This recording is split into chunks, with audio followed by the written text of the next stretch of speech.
Docteur Marquetta, vous êtes secrétaire national de la Société française de colposcopie. Quels sont les projets futurs de la société ? Eh bien, les projets de la société, c'est surtout d'assurer aujourd'hui une dynamique dans la formation vis-à-vis de la colposcopie et surtout, on en reparlera je pense, la qualité notamment des thérapeutiques dans le domaine de la pathologie du col. Les objectifs pour cela de la colposcopie, c'est, tout en étant axé sur son site internet, d'avoir mis en place plusieurs types de comités, des comités de formation initiale qui concernent surtout les diplômes universitaires, des comités concernant la formation médicale continue avec la notion d'antenne en région qui focalisera donc les journées d'enseignement avec les collèges de gynécologie régionaux. Et puis également donc une refonte du comité scientifique pour une meilleure dynamique vis-à-vis des recommandations, des cas cliniques et de travaux de recherche. Enfin, bien sûr, un comité internet qui sera destiné donc à mettre en ligne toutes ces activités des autres comités. Est-ce que la Société française de colposcopie est très impliquée dans l'organisation de la charte de qualité ?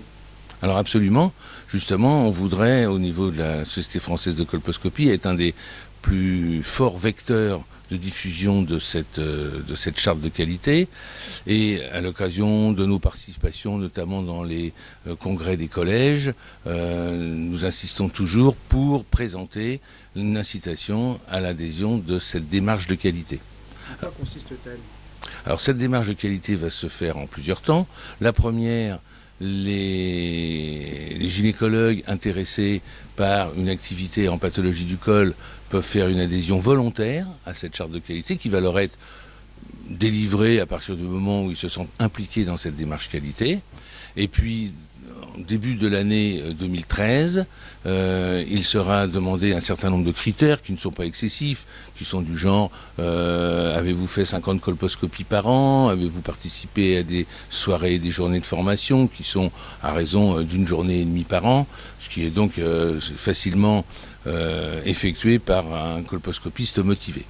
Alors, lorsque les gens seront donc admis à être vraiment validés dans la démarche qualité, ça sera pour une durée de 3 ans, qui vont régulièrement renouveler.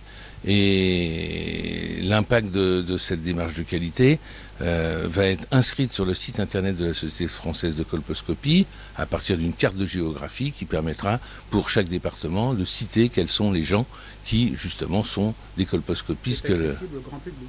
Alors cette carte de géographie dans le site internet sera accessible bien sûr au grand public lorsque ce public ou des médecins correspondants chercheront les colposcopistes en France. Est-ce qu'il y a un versant thérapeutique à cette charte ? Alors c'est sans doute une des questions les plus importantes, puisque ça va concerner tous les gens qui font notamment de la conisation.